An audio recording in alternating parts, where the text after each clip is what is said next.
Dans la jungle de ciment de Sao Paulo, Guillermina se penche sur ses souvenirs.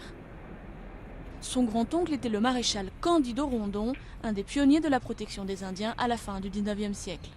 Les indigènes étaient méconnus, considérés comme des gens au dehors de tout contact avec la civilisation.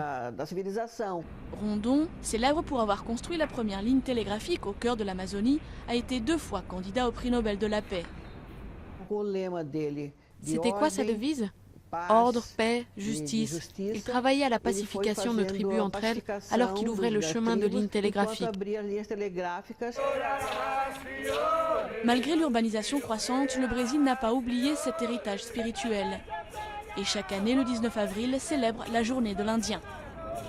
Parmi les initiatives, ce festival pas comme les autres à Aruja, près de Sao Paulo. L'occasion pour les visiteurs de la ville de mieux connaître la culture indigène. Il est nécessaire qu'on se rende compte de notre personnalité, qu'on prenne le temps de leur parler et de leur montrer aussi un peu de notre esprit. J'ai appris beaucoup avec eux. J'ai appris à danser, à chanter.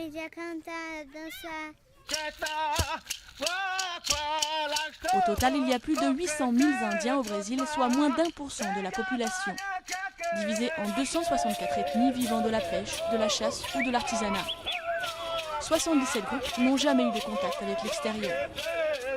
Certains sont menacés d'extinction, mais tous se battent pour la défense de leur environnement, menacés par l'appétit de grands propriétaires terriens.